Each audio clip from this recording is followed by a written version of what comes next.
Hello, everyone. I am here with the fabulous AstroViktor. Victor, how are you doing today? You are joining us from all the way across the world. Congratulations.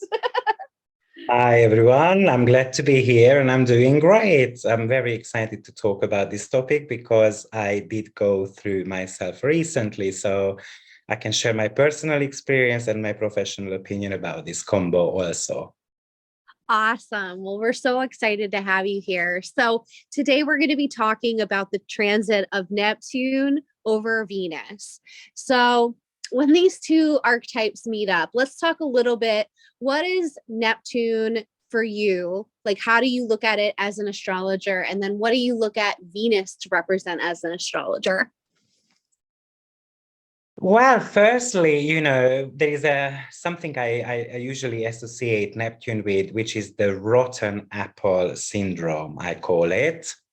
So a little bit of a story comes to my mind, when we have got Cinderella, who is given, obviously, or not Cinderella, anyway, one of these princesses is given the golden apple, and then when they bite into it, then all of a sudden we realize how poisonous it is, and then we kind of just faint. A Sleeping Beauty, that's the one I'm talking about, I guess. No, it's the Snow White. Yeah, so a Snow White syndrome, I call it. So what I usually experience with Neptune is that, something which looks beautiful from the outside, or when we get deeper and deeper with it, then all of a sudden we realize how much it potentially hurt us. So maybe some of the keywords we want to remember with Neptune is that it always confuses us, it deceives us, it numbs our feelings as well, or it erodes the boundaries. Often we have to make sacrifices while we are having a Neptune transit, or it unfortunately disorientates our mind. This is something I want to talk about a little bit because there are bits and bobs which I have been playing around in astrology for a while, and it looks to me that it works brilliantly. So Venus, for instance, will be ruling two signs, Taurus and Libra. But I also look at Venus as the detrimental ruler of Scorpio and Aries. So what does that mean? A detrimental ruler would kind of indicate that when, let's say, Venus gets hit in your chart, then what happens is that we might make mistakes in those houses where Venus would be detrimental. So I'll give you an example. Let's suppose that I've got Venus being transited by Neptune in the first house. So therefore, the detrimental area would be the second and the ninth house. So let's say with Neptune and Venus, we fall in love. It's so easy to make a financial mistake somehow throughout that love story. So to give you straight away my personal experience, I fell in love with Neptune over my Venus madly. It turned out it was a drug addict, an alcohol addict. And I kept spending my money and I didn't even notice that I'm spending the money on the person. So often what happens with Neptune that we get somehow, we go through kind of like a fraud, or we go through a deception, and then after we're going to start blaming others.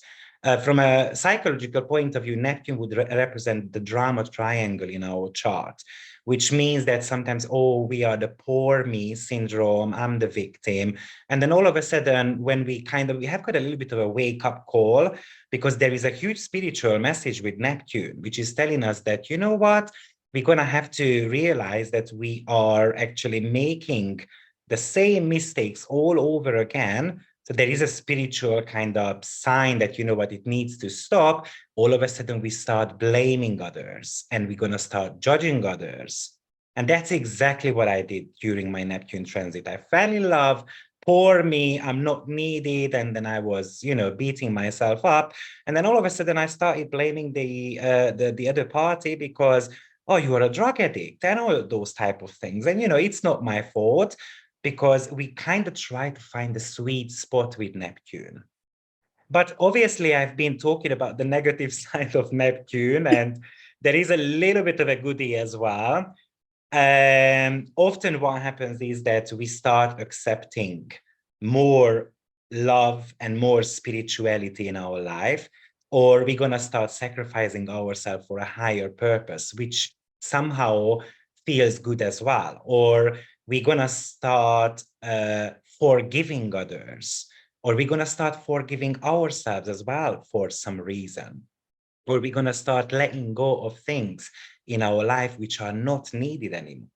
Or even we might become very artistic during Neptunian transits, because Neptune rules anything to do with dancing and singing and YouTube channel as well. So that's a great period.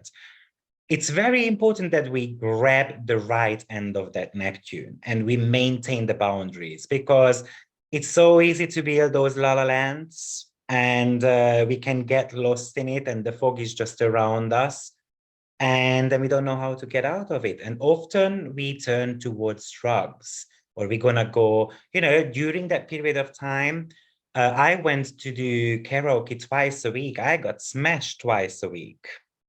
I was drunk, not drugs, but I was drinking, my whiskey and so forth.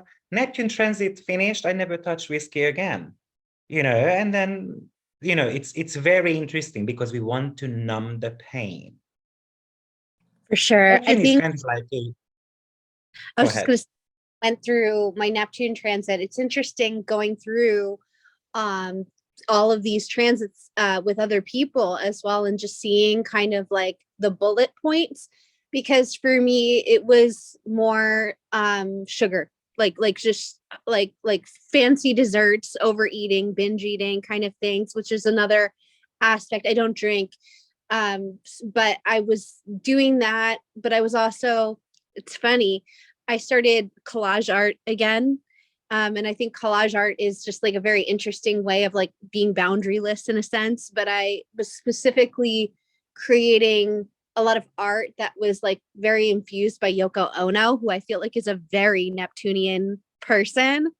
But like all of Yeah. these things I went through during my transit as well. I was giving money to, it wasn't a lover, it was my best friend, and my best friend was hiding an addiction, and I was seeing how I was being like kind of manipulated by her, because she would pay me back the money, but it just became a cycle of dependence. Can I ask what house system you use? I use whole sign houses, and this happened in my 7th house. I'm a Virgo rising, so pretty standard. And it was conjunct my Mars too. So I have a Venus Mars conjunction. So when I give everything, like in Pisces. I also have a Venus and Mars conjunction too. So Venus rules and maybe your second, 8th, or 11th house at What? all? What? Venus, what do you have on the 11th, 8th, and the second house, cusp? Okay, so the 11th house is Cancer. I have my North Node there. The 8th house is in whole sign. It's Aries, obviously, and so that is ruled by that Mars conjunction, to Venus. And then my second house is Libra, and that's where my Pluto is. So that the reason why I asked is because you see, Venus would be the detrimental ruler of your second house, right? So that's where we can make mistakes, giving money away, Yeah. So let me ask you Yeah. a question by that theory then. So if somebody is going through this like in the future and they have a Venus and, well, let's say Aries or something, like, and they're, I don't know, I'm trying to think of a random rising sign. Say they're like a Scorpio rising. Like, how could you see that maybe kind of playing out? How would you configure that? Like, thinking about it. So you want So to, we've got a Scorpio rising sign, and then Venus would be in the sign of Aries, and then Neptune is going to be hitting that, let's say in 2026, because Neptune is going to be on 0 degree of Aries. yeah. Okay, so that would indicate that it's most likely it would be happening in the 6th house. So let's suppose that Neptune, which is kind of creating some confusion, it might be creating the confusion around health or well-being or work, or we feel burnt out, for instance, or even sometimes I tend to call the 6th house as something to do with testing the knowledge what we have gained so far. So because the knowledge angles are the 3, 9, 12, and the 6, and the 6th house is the consolidation of knowledge when we put it into tests. Now, what happens is that Venus would be the detrimental ruler of the 1st house, so it's going to be affecting the body significantly. So one of the ways, or it's going to be affecting the way we approach life. So because the 1st and the 6th house often talks about lifestyle changes, it's very easy for the person to pick up habits which are going to be ruining their physical body in a sense. For instance, I'm going to start putting on weight, I'm going to lose weight. That could be one of the mistakes while what we make during a Neptune transit in the 6th house, in the sign of Aries. Because Venus would be the detrimental ruler of sexuality, often actually it could represent that, for instance, I'm going to get into a sex relationship with a coworker, 6th house coworker, and my body gets used, 1st house, and it's just going to feel obviously that we kind of feel like we are loved and we want to be in love with that person, and then we realize eventually that we might be used because we look good and all those type of stuff, you know. But that's how I kind of approach this detrimental rulership. Well, thank you for giving us a level of like depth to that. So guys, you try to think about that if you are approaching this transit. So okay, if you see Neptune about 2 degrees away, that's kind of when you start to feel the energy, right? When it's in a 2-degree orb, what would you recommend to a client who you see this transit approaching? Like, is there any way that we can prepare for it in some way so we don't make a foolish mistake? Oh, there is. And you know what? Since that moment, I have been watching out for this, and I prepare myself for these events, not to make the same mistake anymore. Of course, I'm a human, so I will be making mistakes, and we must make mistakes to learn. But to kind of give you an example, I think especially with Saturn, even though we are not talking about Saturn today, but I think it's a great way to explain. While Saturn is transiting the 12th house, for instance, I always start working on the 1st house while Saturn is in the 12th. Because what Saturn is planning and later reward in our life. So while Saturn transits the 12th, but I'm working on the 1st house, it means when Saturn goes into the 1st house, I will receive rewards. So I'll give you an example on that. When I had Neptune transiting my Venus, actually I did lose weight. But one of the reasons why I lost weight, because I wanted to impress the other party that I look good and that I'm worthy falling in love with and all those type of things. As soon as it turned out that it's not going the direction I kind of expected, I started putting on weight and I was rolling like a ball. Now, this time around, while Saturn went into my 12th house, I was like, you know what, let's prepare for that 1st house now. I started losing weight and I lost 110 kilos, which is about 240 pounds, I guess. So exactly, I would do the same with Neptune. When I see that Neptune is approaching within about 2 degrees, as you said, I would start, what are the positive manifestations of Neptune and what are the positive manifestations of Venus? Now, I'd like to mention something here because Venus rules 2 signs, Taurus and Libra. Now, Neptune would be the modern ruler of Pisces. So when I look at the Pisces and the Libra connections, which are actually in conjunction, I would urge everyone to focus mainly on their love stories, because an in conjunction is annoyance, irritation. It's kind of like a mosquito is running around your head and then you cannot catch it, so therefore you cannot sleep, something which is bugging you. So I would be looking at your Libra cusp in your charts. So in my case, that would have been the 8th house during that period of time, which is about investment and other people's money and whatever it represents. 8th house could be, for instance, the children of the father, or it could be my siblings' health situation, and so forth. So don't just look at, the meaning of that house from your perspective, but look at it from people around you as well. And I would look at the highest manifestation of those, relationships. So how am I going to stay real? How am I going to, ground that Venus, who has got the ability to be grounded because it also rules Taurus too, which is about stability. So we just need to make sure that we are not going to fly with that Neptune, because Neptune is really mesmerizing and sugar coats, and and it's kind of like seeing those pinky clouds in the sky, and then I just want to belong there, because we are craving for something with Neptune. So we need to recognize these cravings, and there shouldn't be any type of issues.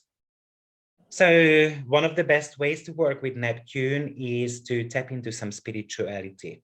Maybe you need an astrologer who is going to tell you how to prepare for that.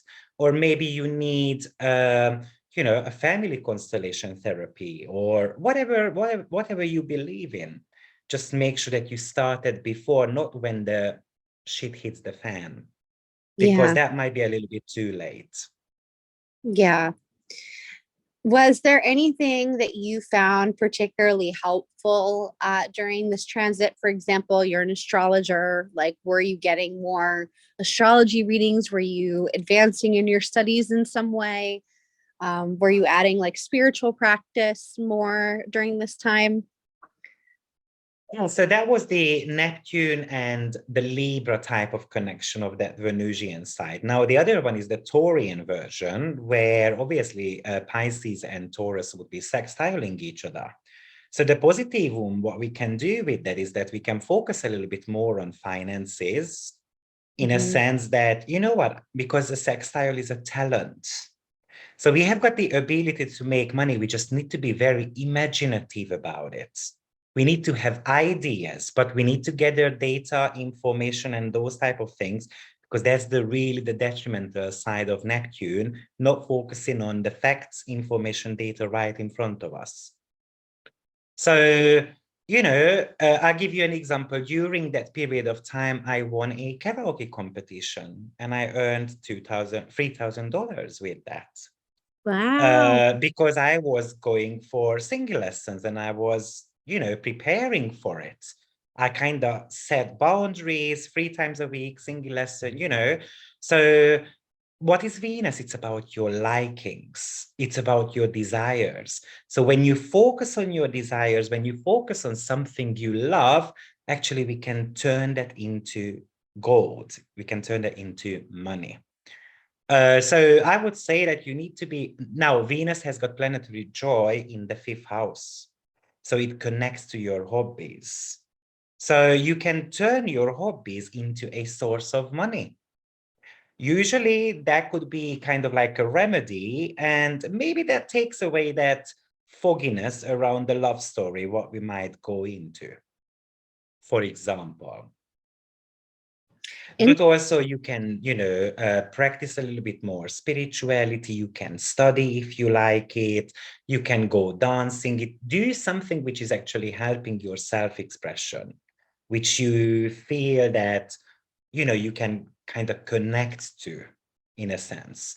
Also, if you know that you are a very sensitive person, then how are you gonna cope with that? It's really about planning out. The counterpart of Neptune is pretty much Saturn, let's be frank. One is about reality, the other one is about illusions. So we're gonna have to use our Saturn position to see how we can balance that Neptune out a little bit and focusing on that Saturn. So for instance, Saturn is in my 9th house. So that's a period of time when I started focusing on teaching and studying as well, even more, as well as I started looking into, ways of doing something in foreign countries, such as relocating, investments, and so forth. However, I did wait for Neptune to finish with my Venus, because often with Neptune, it's very easy to make mistakes. So we need clarity over time. That makes sense. So my next question is, you are obviously a Venus in Pisces like myself, so I would imagine that music and art and film are pretty predominant themes in your life. So I'm curious, for other people who are going through this transit, I always want to ask, like, are there certain books, films, albums that you really connected to during this time that you might recommend someone get lost in or take away a lesson from? Interesting, because yes, I do have Venus in Pisces in the first house. It's tightly conjuncting actually my rising sign. So I always want to look beautiful, if you like it. I always want to, you know, being sexually appealing. And I'm never satisfied with the way I look like. Anyway, that's the danger of that bloody Pisces, never satisfied with what it has. And for instance, because I badly wanted to lose weight, I went swimming twice a day, 90 minutes in the morning, 60 minutes in the evening. Obviously, Neptune rules oceans and, you know, water. So swimming is actually a very good remedy for that Neptune. And, you know, I needed certain type of equipment to do that because I love my music. I have to be listening to music while I do sport. I do love running as well, which is not so Venusian, but my Venus conjuncts Mars also, which is about something speediness. Yeah. And so, you know, I bought a little device which I can use in the water as well, and I can listen to music, but I don't like fast music. So Venus in Pisces tends to love a little bit of a Whitney Houston and a little bit of a soul music. And, you know, people used to ask me, oh, but does that not slow you down, or, you know, because there is no tempo there? And I was like, no, actually, it speeds me up, you know, because I enjoy listening to that type of music, you know, that's all. So, yeah. And then at that time, I watched loads of love stories. Actually, I do love them anyway. Pisces, Venus is a little bit of a fairy tale story with that Neptunian flavor. So, you know, the fairy tales, and yes, unfortunately, I'm a sensitive guy. I can cry over a very romantic film. I'm gonna admit, I think that's the, you know, the element of growth we need to do, that not only girls cry, but boys too. And, you know, I had to realize that it's all about me yearning for something. So I was watching Bodyguard, or there is a Bodyguard, of course, from with Whitney Houston, but any That's other love stories. oh no, I feel like that's such a Neptunian story. Like, doesn't he like die or sacrifice in her honor for the music, for the musical artist? That's very Neptunian, I feel like. It's very Neptunian, of course. And Oh man, that's so Neptunian. It's all in me. yeah, Love it. yeah. That's, And, you know, Neptune is craving for oneness and togetherness with that Venus. And yeah. eventually, you know, even though they had to, you know, face some type of challenges, but they have managed to, right? But they had Mhm. to sacrifice something in order for them to be together. Absolutely. So these, yeah, I think listening to music, watching films are good remedies for that if you enjoy that. Just the downside of that is that often with Neptune, we want to be secluding from others. Neptune is kind of like the energy of energy loss, or feeling tired all the time, or, you know, I'll give you an example. You know, they're gonna invite you out, and then Neptune says, oh yeah, but I'm so sleepy, I've got work tomorrow, I'm coming up with excuses. But then as soon as Neptune gets out and parties, oh my days, it's gonna be in the middle of the party, and it's not gonna go home till 6 a.m. for sure. And then the regret is coming next day. because it gets involved too much with the surroundings. So again, the boundary element there is extremely crucial. Yeah, so it's very easy to kind of stay away from people during Neptunian transits, because we just want to be crying all the time at home in the pillow, and it's easier to sleep because we are ugly anyway. Obviously, Venus is something to do with your self-worth, and often we don't see the positive side of ourselves when Neptune hits Venus. And then we start seeing, you know, and I think it's also very important. Both Neptune and Venus somehow represents the mirror. Now, why is that? Venus rules Libra, which is the opposite of Aries. So Libra would be kind of like the continuation of the self. That's why we say that the partnerships are kind of holding a mirror for us. Yeah. But it's not just about partnership, Libra is. It's about the unintegrated part of the self, because it's opposing Aries. So if you have got a Pisces rising sign, then the unintegrated side of yours is going to be Virgo. And you don't want to see that, you know what, you can get lost in details. You are picky, you are meticulous in a way. You just don't see that. And then people are going to come into your life and they're going to show you a mirror. Here you go, you are actually critical and picky and all those type of stuff, what Virgo can represent. So with Neptune on Venus, it's so good to use some kind of like mirror techniques. So what I did at that time, to give you an example on that, was because I'm a kinesiology practitioner, and then I use some type of kind of like mind programming techniques. And I was programming myself, and this is how you hold your fingers like that.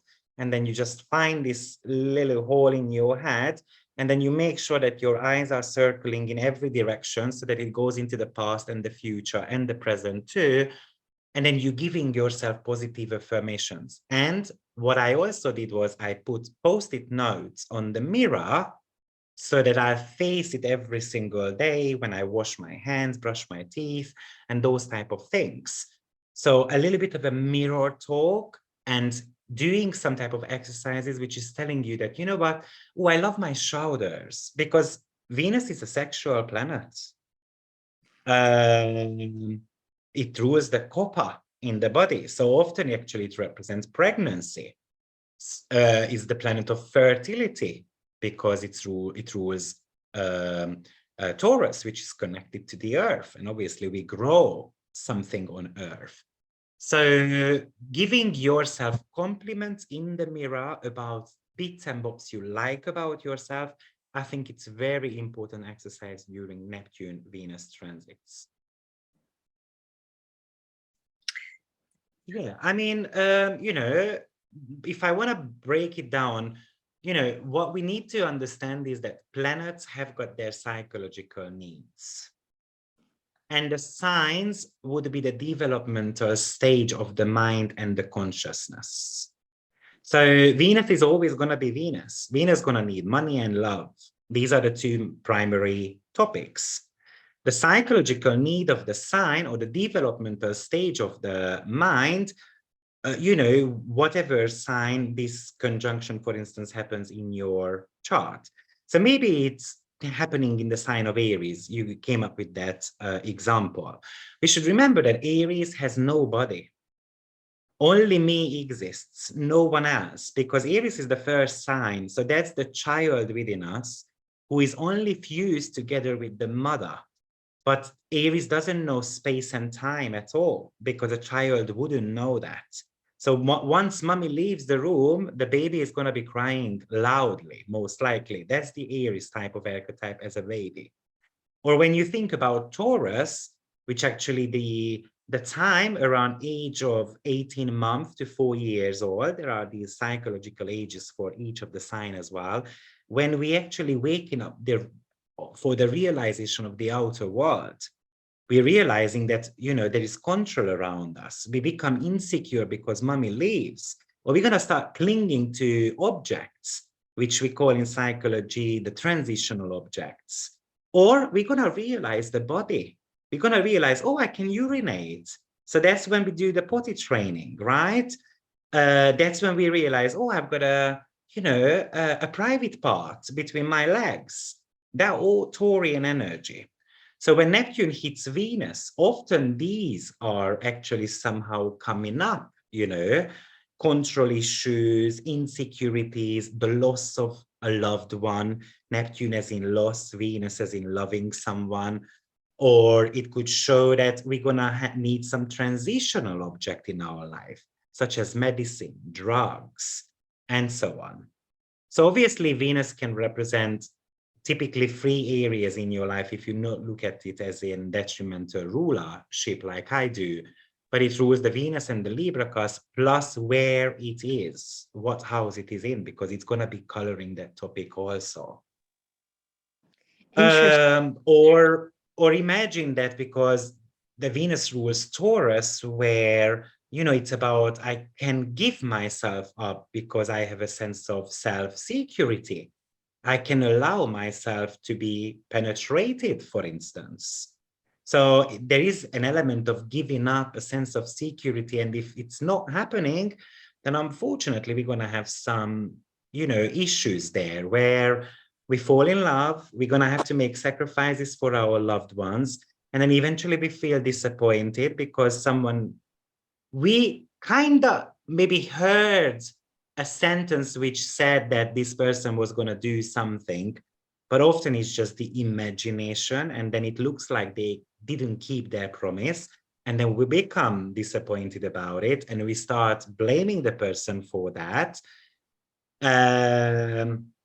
Or we kind of feel lonely, or we gonna kind of, someone pops into our life and then, what, poor guy, poor girl, they made a mistake. I need to forgive them, but how long are you gonna be in that 22 catch? How often are you gonna give money to your friends? By the end of the 2-year transit, you're gonna realize that your bank account is completely empty because you've given way too much up and away to others. So that's why we need to have that sense of security. And then very easy to get extra emotional, or very easy to say that, what, I never want to fall in love anymore. Because love just hurts, and Neptune is hurtful. There is a psychological statement, I would call it, which I associate with Neptune and Venus together, which is called the compromised formation. And compromised formation is kind of like an attempt to compromise between angry feelings and fantasies and fear of abandonments. And often it actually represents panic attacks as well. So often it talks about some element of forbidden wishes, but also a defense against that wish as well. And I've noticed with plenty of people that when Neptune hits Venus, this compromised formation is actually happening there strongly. Now, it's going to happen to those, especially where because often Neptune and Venus, we're going to have this imaginary love happening with a godlike figure, and often what I've experienced with these people, that the parents went through separation because of death or divorce, typically. And then those people tend to make these mistakes, in my experience, when Neptune hits Venus, that there is going to be this imaginary love situation going on with like a godlike figure overall. Because Neptune, Venus is kind of like seeing everything through a rose-colored glasses. It's kind of like wanting to be in the paradise. And often Neptune, Venus transit, we become a little bit of a Virgin Mary. So kind of like protecting our virginity, or we become the Madonna whore complex, which means that we want to sleep around with people. It can go to the extremes. Neptune does not rule extreme situations, though. But what it does is that it has got a guilty feeling of doing bits and bobs, feeling guilty of having sex, feeling guilty of loving something or someone. And when you are craving, you either do it. When you start feeling guilty, then I stop doing it because, oh my days, I'm bad. And Neptune is connecting with the universal law. It's kind of like when you kind of have a guardian angel on your shoulder and then whispering into your ears, you know that it is forbidden or it is allowed. And this is a huge question with Neptune Venus. Is it a forbidden love or is it something which is actually allowed? Often with Neptune and Venus, it's kind of like falling in love with the wounded, the sick, the foreigners, because there is the need to actually help others. So it's a good time to be charitable, actually, just making sure, because I also mentioned with Neptune that there is the law of give and take. It's not just about giving everything away. We need to receive something back in return because we need to keep that Neptune aligned. And we must remember Neptune can be aligned by the placement of your Saturn, staying real. And let's be frank, our survival needs comes first. And when I can, I help others. So it's great to help the wounded, but help yourself too. And that's the bottom line there. Not to your detriment. That's a very important lesson and something I definitely learned through my own Neptune Venus transit is that I was giving to my detriment and I didn't know how to put like a boundary on that because I thought it would make me a bad person or something. And I noticed that I was seeking validation by helping other people. And that's not why you should help other people. You should help other people because you genuinely want to help other people. But if you're trying to get something out of that, then that's can be very gnarly to deal with. I also had a very interesting realization during a Neptune Venus transit, which was you mentioned something about, the parents not being or separating or not or passing away. And I realized that my parents did both pass away when I was very young, but I knew my father. My father and I were very close, but I had no relationship with my mom because she passed away when I was baby. And so I had this really profound realization during my Neptune Venus transit that my whole life, in some way, I'd been falling in love with people I barely knew because I didn't really know my parents. And that was kind of the foundation of like my relationships. And so even when I was in very healthy relationships, long-term relationships where I lived with the person and everything, he was always on tour. Like he would come home for like, a couple of weeks and we'd have a great couple of weeks and then he was gone again. And I sort of liked the freedom that sort of allowed me in a way but at the same time it really shined a mirror into my lack of intimacy.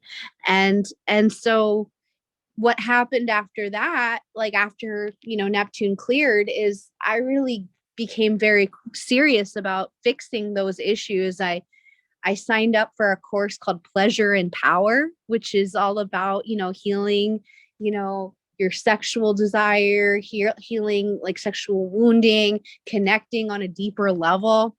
Gwen Walsh was the teacher. She's a great teacher. I recommend her to anybody who that might resonate with. And she's a student at Columbia and she's studying to be a psychologist. And so I found the other end of Neptune, finding like somebody who was studying to be a psychologist. Neptune is obviously our psychology. And I used that to my benefit at the end. And this course really transformed all of my relationships. So I do think something good came out of one of those kind of realizations as well. So I might recommend when you're through this transit, when it's cleared out of the way, try dipping into that type of work, because now that the mirror has held that up to you, you know, you're going to make some really profound changes. I think your relationships will get better. I completely agree. You know, I have a very similar story. I saw my mom the very last time when I was 10 years old. And she abandoned me when I was about 3 months old. So basically, my grandma raised me. And but I had to come to a realization that, you know what, the relationship failures I have in my life is due to the lack of emotional connections to my parents.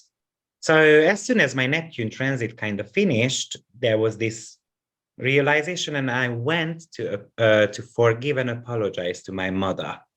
Straight after 2017-ish, I told her, you know, I want to speak to you. I want to give you the opportunity to explain what happened from your point of view, because I only know one side of the story. And she explained to me, and then I said, you know, if you can say sorry, I'm also sorry.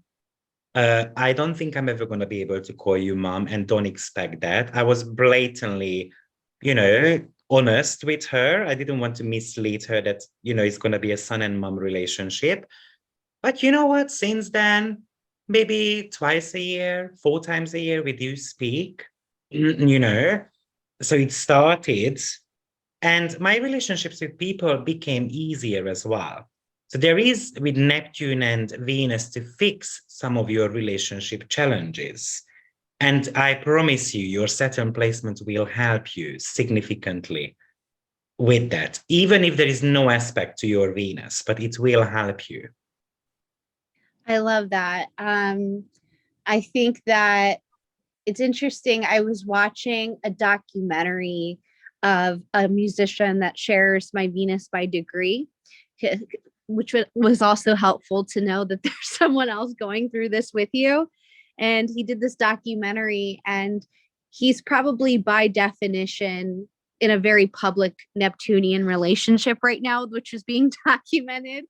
And but the one thing that like was really quite sweet that I watched and that connected with what you just said was he would write in his music a lot about how he felt like abandoned by his mother, who, you know, left him as a child.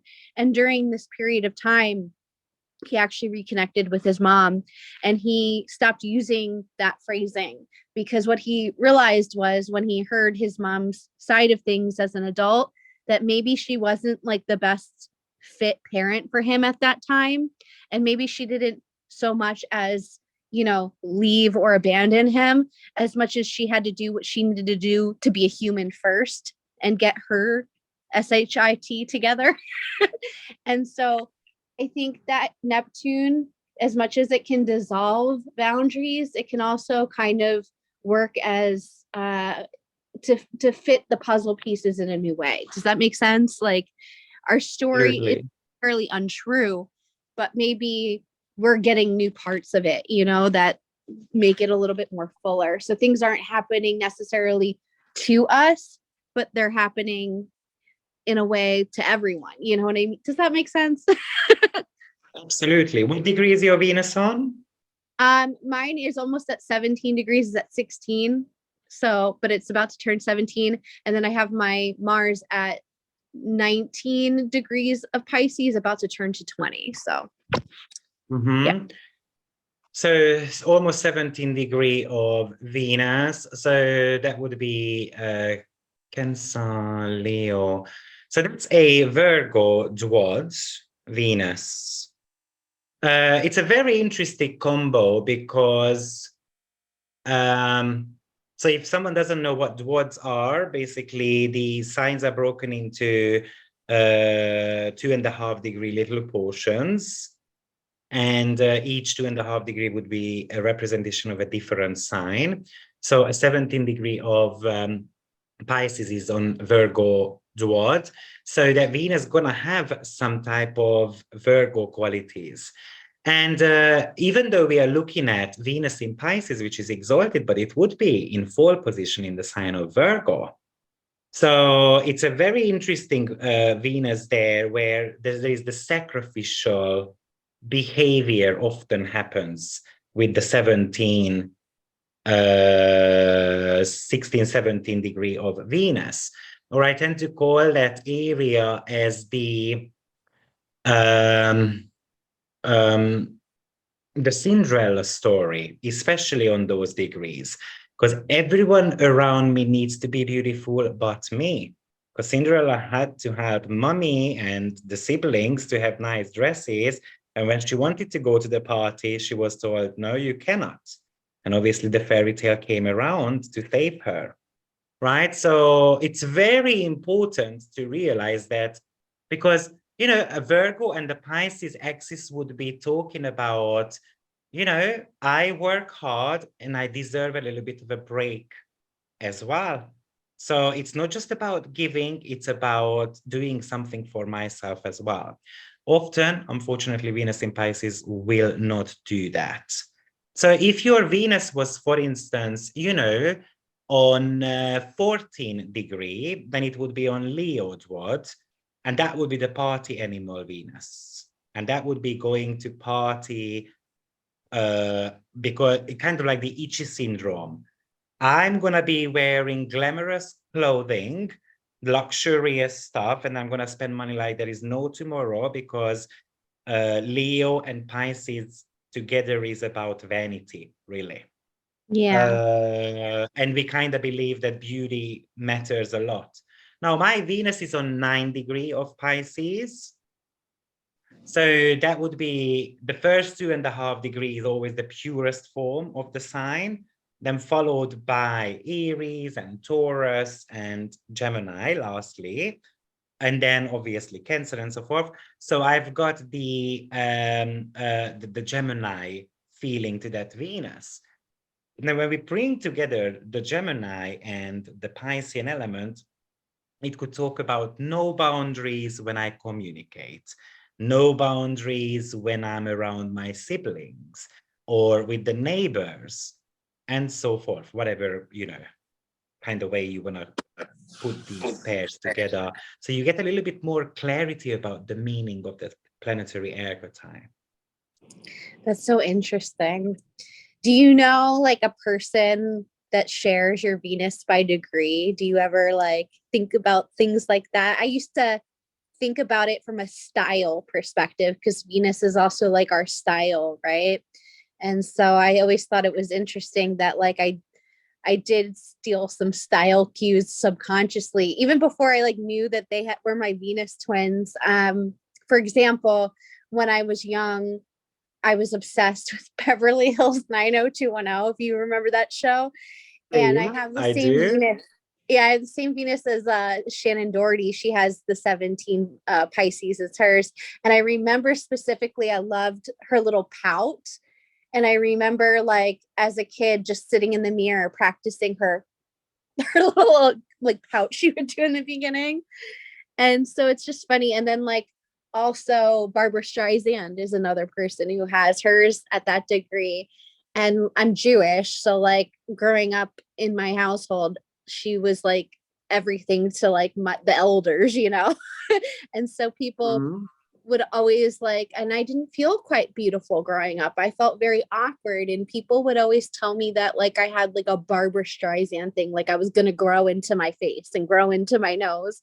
And so I always love looking at it from a style perspective. You mentioned something about how you care a great deal about those things. So I wasn't sure if you had somebody that you really respect or like artistically kind of like comes at you with your with the same Venus degree. You know, I now no one really comes to my mind who has got Okay. the same Venus degree, but definitely I tend to compare myself with others. Fair. Meaning that, you know, oh, why do they have good body and I don't have good body? I want that body. And, you know, I want a picture of that and I'm going to look like one day like that. But during a Neptune transit, as I said, you're yearning to become someone, and without discipline and hard work, it's very, you might achieve it actually for a short while, but you might go back to the same mistakes with that.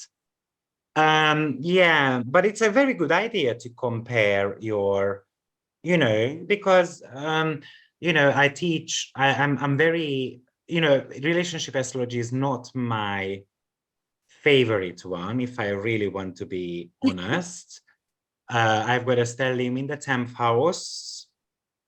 So I like vocational astrology and money related stuff often, and even relocation. These are the things, but also the relocation because I want to make my finances and vocational energies better.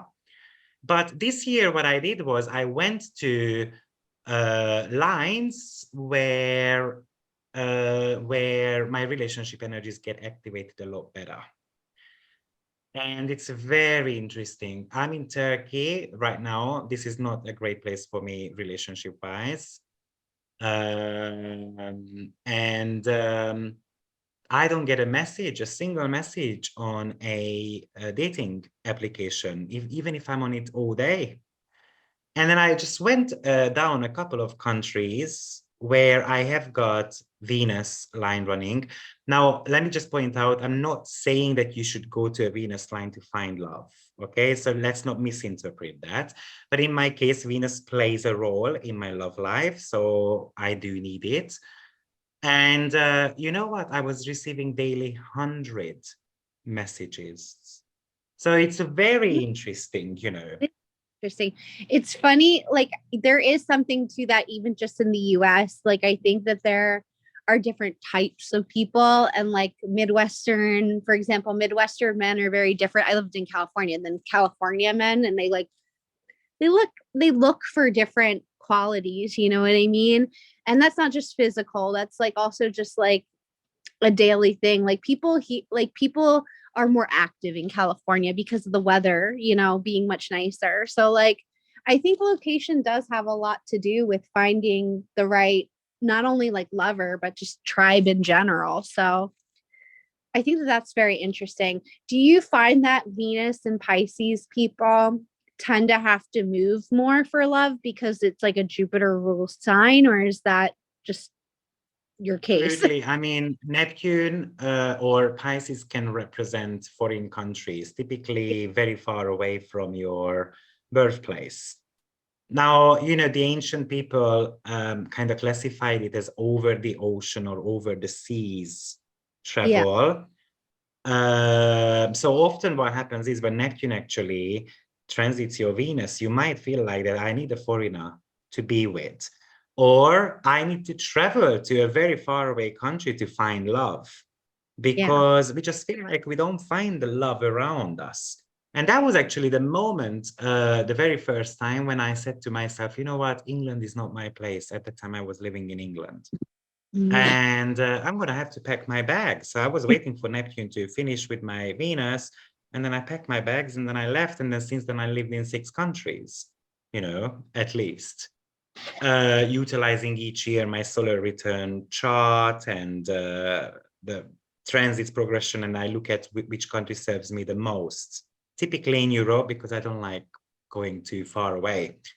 Because of my 2 loved ones, the dogs, they cannot handle so much of a travel, in my opinion. And it's very easy to get attached with Neptune Venus transit, to get attached to something and then we don't want to let it go, even Mm. though at the bottom of our heart we do know that it's not good for us. And obviously Venus represents, in a way, your deepest desires, really, what you really need to feel valued. I love that. Often, I mean, not often, in very most cases, Neptune on Venus brings some tragic love stories, Yeah. which starts beautifully. But we spoke about love a lot, but there is the financial aspect to it as well. And as I said, it can bring out some of your talents if you focus on that, or it's very easy to get swindled. Now with this story, the Tinder swindler comes to my mind. For me, it's a little bit of a Neptune Venus story, surely. Uh, but you know what? It would be kind of like a sextile aspect there. And those girls became victims, Neptune, but they kind of have started making names for themselves as well, because they even nowadays they appear on talk shows. And it Yeah. happened in 2018. So 4 years down the line, it kind of has been going on. Um, Often with, it can actually represent bankruptcy as well. Or it can represent that we're going to sell because there is no worth having things anymore. Obviously, Venus would represent the attachment to things, and Neptune dissolves that and it says, oh, what do we need a house for? Let's just sell it. We don't need it. Or, as you said, you can compare yourself with your ideas, and then let's be frank, we typically focus on the negative ones. Oh, they have got bigger boobs. Why do I have got small ones? Let's go to a plastic surgery, and Yeah. so on. These type of stuff.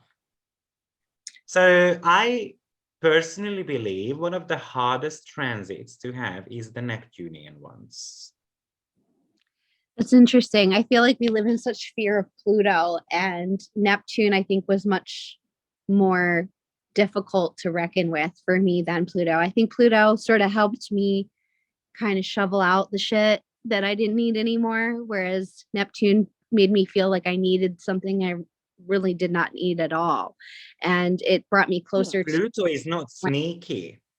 yeah, it's, Pluto hits you hard. Neptune is sneaky and cunning. It plates up something very nice on a silver plate. So personally, 1st of April 2015, that's when Neptune was on 7 degree of Pisces. So it was within orb to my Venus. I walked into a karaoke bar. I fell in love with this person. 2017, 2 years later, I went through these realizations, how stupid I was. That's when Neptune actually kind of started leaving my Venus. So typically the danger is the applying aspect. yeah. The applying aspect would indicate that it's approaching a planet in your chart. Once it's kind of went through it, there is that kind of like the sorrow period when, the calming down period is going to affect you a lot. And most likely with Neptune, it's still going to be painful, but the healing journey starts with it. And Yeah. the ultimate goal of Neptune is to heal something within you, healing the source of money and healing the way we feel about ourselves and our partners in life. Or even babies, because Venus has got a planetary joy in the 5th house, so it can connect to babies too. And unfortunately, with Neptune and Venus actually can represent loss of a baby or getting pregnant. Yeah. Interesting. Well, Victor, thank you so much for sharing your time with us today. You've been so wonderful. We've learned so much from you. Where can we follow you? Where can we come learn with you? Like, can you shout out all your Instagram, everything? I Your website? teach 3 times a week. Um, uh, Basically, I have got an ongoing beginner course at the moment about the signs. I'm gonna start one all about the houses and the psychological connections and how the houses actually build on each other. So to give you an example, when you have a transit in your 8th house, don't just look at the 8th house, but look at the 9th and the 7th as well, because those houses are learning from each other in a sense. And yeah, so I teach 3 times a week. I've got a website, AstroViktor.com, AstroViktor.Official on Instagram. I'm more active on YouTube, which is also AstroViktor. So you will be able to find me there if you want. Yeah, if you want to learn from me. Awesome. Well, thank you so much for sharing your time. I hope you come back. I would love to learn more from you in the future. Your videos on YouTube, I really fell in love with them over the pandemic. I would see you on Astrolotta's channel a lot. And that's always a great treat. Thank you very much for inviting me. And I would like to be back at one point, surely. I will have to reach out. Okay. Have a great rest of your day, and we will talk soon. Bye bye. Thank you. Bye bye. Bye bye.